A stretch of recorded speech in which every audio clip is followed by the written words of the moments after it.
And I be like Young Zackaroo, tell me what he do.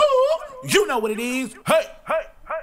And I be like Young Zackaroo, 504 Domo, tell me what he do.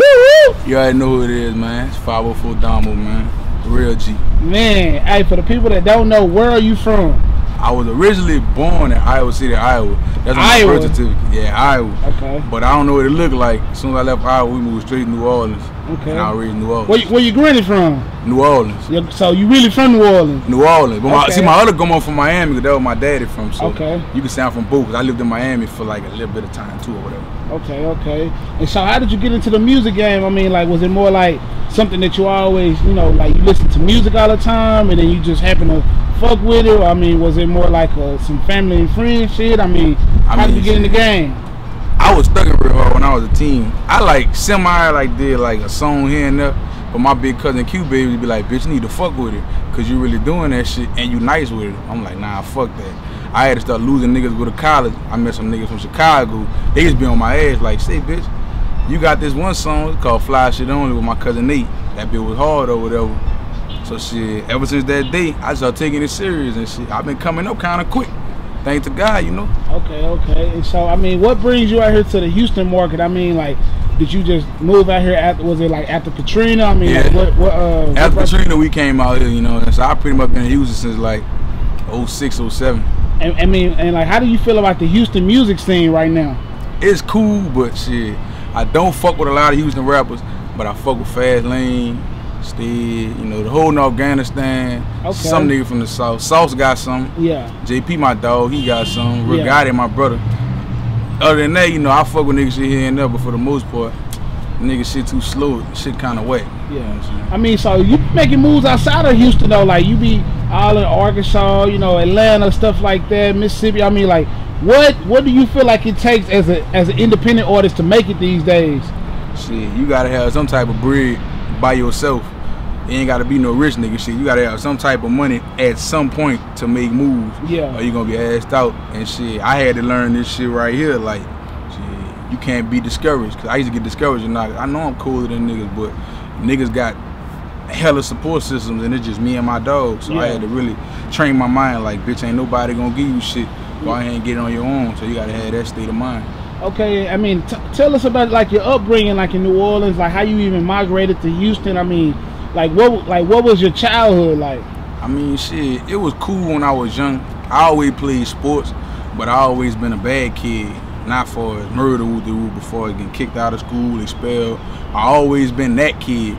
So we moved to Baton Rouge when I was like 8 or 9. That's how I know a lot of niggas in BR. I really lived there. We moved out here from Baton Rouge in 06, 07, like right after the storm. You know what I'm saying? And so, after the storm, you came here. So when you came here, was you already rapping? I mean, what made it to the point? Cause like now, when I play you, some people like, oh, you know 504 Domo, or they know you're saying like Euro. You know what I'm saying? So Euro. So I mean, what got it to the point to where motherfuckers really start knowing you out here? Shit. Fucking with Lil Zach, of course. That nigga really, you know what I'm saying? Yeah, DJ Lil really for a nigga. They vouch for a nigga hard. Yeah. And fucking with Say Cheese a little bit. I started, you know what I'm saying, just dibbling and dabbling. Niggas started getting fans through them. So that was cool right there, you know what I'm saying? And the money bag, your shit really kind of, oh, this nigga serious. Yeah. Because I went in, me and my dog Regardie, you know what I'm saying? That's what I'm always with. We went and dropped the bag on that ourselves, and it was a good look.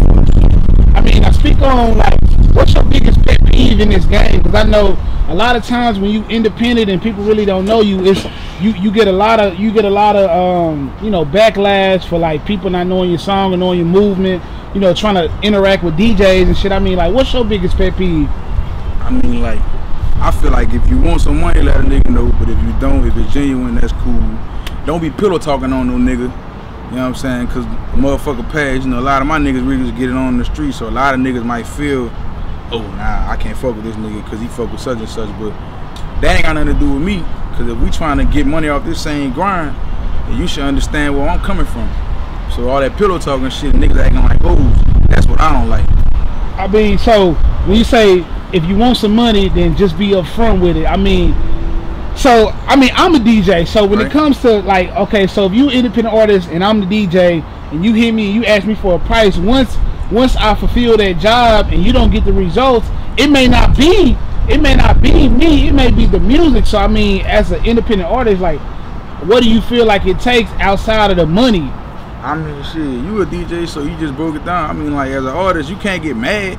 You know what I mean? That means you need to go make some better shit. Yeah. Or just sit down and listen to your shit and get people around you that's not yes men that's going, oh, this shit go hard just because they your partner. Because that ain't the case. So you need to go ahead and just reevaluate your work, bro. Yeah. Perfect way to say it, you know? I mean, so, like, when it comes to you, like, doing features and stuff in the city to other independent artists, like, I mean, are you open to that? Are you not fucking with niggas completely? I mean... Fucking right, but it gotta make sense. Like, you gotta be some type of popping, cause shit, I might not be where you at, but I'm right there. So you just a little local up and coming and you just wanna fuck with me just to try to get to the next stepping stone. I ain't gonna say give me $1 million, but offer a nigga something. I don't care if it's $50 or $100. I respect your mind more because you came and be the G with. Okay. I'm so, like, really, you and Regatta was really one of the first people in Houston. I can vouch for this one.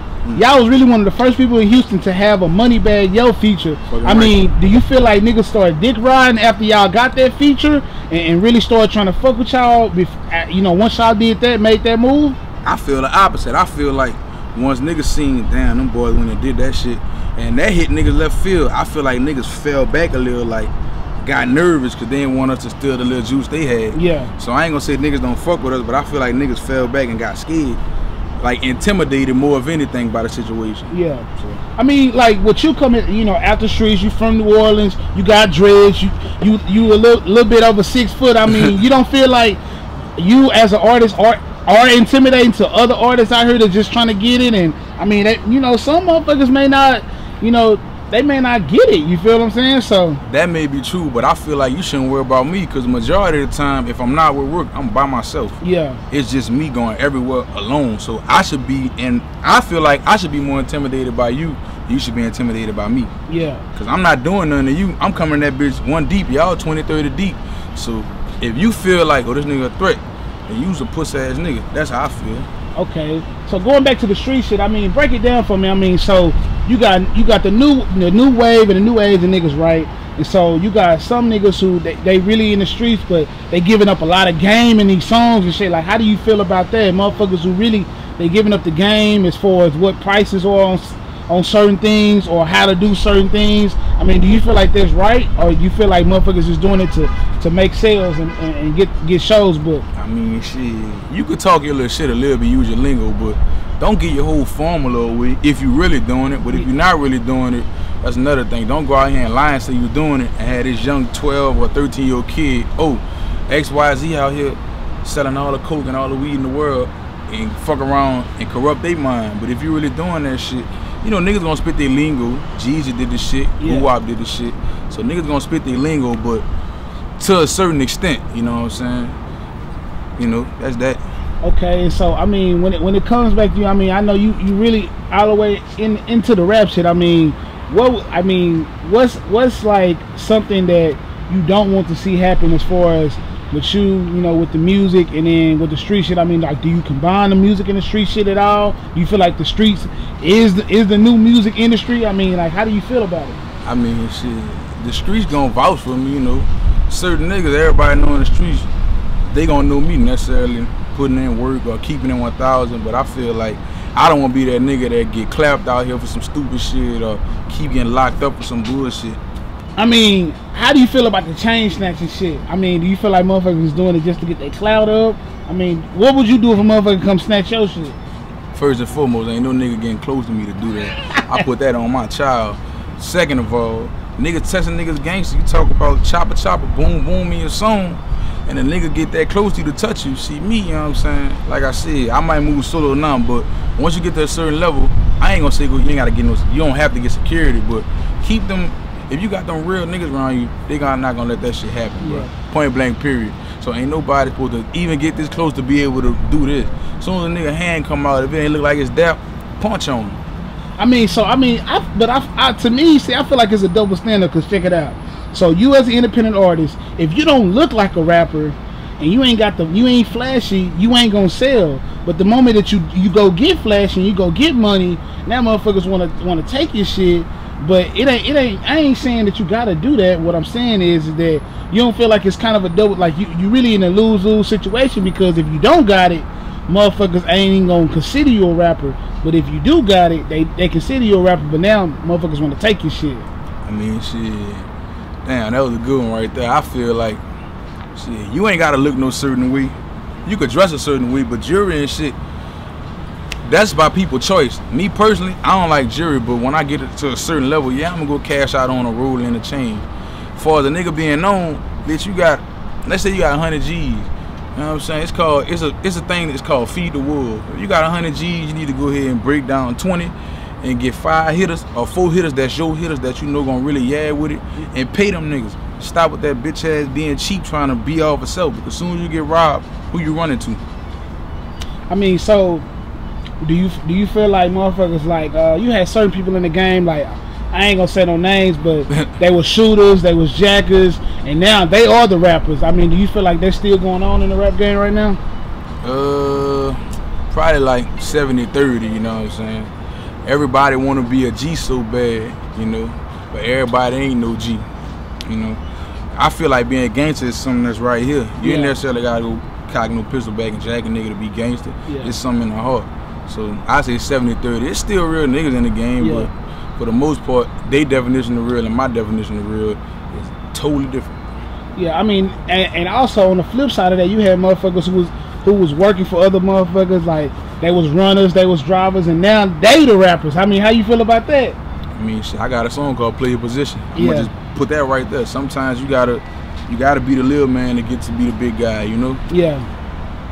And when it comes to you, like making music, I mean, like, do you got any production? I mean, like, who you working with as far as music wise? Shit, Rick Gotti off top. More than every project I got, he gonna be on that bitch. When I go somewhere, he gonna be with me. That's that. Producer wise, Lil Smoke, my dude J Wade, my nigga T Woods out there in Atlanta, Cash Jundy. Shit, that's it. Them the only producers that I fuck with. Okay. And so I'ma just give an example right now. You grew up in New Orleans. You came to Houston, right? But you went to school in New Orleans, right? Yeah. So for somebody that been knowing you since New Orleans and now they rap, but they wasn't really rapping back then. They was just somebody that you cool with. Do you get them a free feature now? It all depends on the relationship. Like if you my dog, I've been cool with since the Sandbox. Shit, if you serious, yeah, I'm not gonna just do this shit just cause we cool. You know what I'm saying? You gotta, at least I tell motherfuckers, even I tell young indies out here, you wanna do a song with me, if you don't wanna pay me, at least have a video preset. Have that motherfucker already paid for. If that's paid for, I'm gonna knock it out. And I'll get you the studio time. So, you know what I'm saying? It's 50-50, you know? Okay. And so, do you feel like it's necessary, like, it's something that gotta happen? When you go to these shows, do you feel like every artist needs to be strapped? They need to have their own security? Or do you feel like motherfuckers can, you know, freelance, and if they good, they good? Man, I want a name drop, but I ain't no pillow talker. But me personally, when me and my dog go somewhere, we keep that pie out. Believe that. Yeah. I'm not going nowhere without no banger. You a DJ, and I know for a fact you keep that pie out. Let Dallas is a DJ, and I know for a fact he keep that pie out. Yeah. Me personally, I'm keeping that bitch on me. I'm not going nowhere without, you know what I'm saying, on the tool, because too much shit liable to happen in a split second, you know. Yeah. Niggas get antsy, bro, and they feel like you're doing better than them. Yeah. I mean, so do you believe in the whole check-in whenever you go to these different cities and shit like that? It's cool to have a relationship with motherfuckers. For a check-in, paying a nigga to move around their city, fuck all that. But far as being cool with a nigga, like, I got respect for you, I gotta holler at him, that's cool, but I'm not paying nobody to check in nowhere. That's not happening. I mean, if it's a no-fly zone and you gotta check in, why not check in? I mean, shit, like I said, it's about relationships. So I already had that relationship preset months ahead of time. You know, you gotta go to this city where they taking everybody's shit. That's just a smart thing to do. Yeah. So, you know. All right, man. Before we get out of here, man, let the people know who you locked in with right now. LilZac, the motherfucking DJ, 504 Domo. Yo. Follow me on the gram. 504 the numbers _DOMO. Twitter the same. Snapchat Domo 504 as one. Just for the record out now. Go get Rick Gotti a new project. Catch the Drench EP out on Apple Music. All our shit on the same shit, man. We turning up.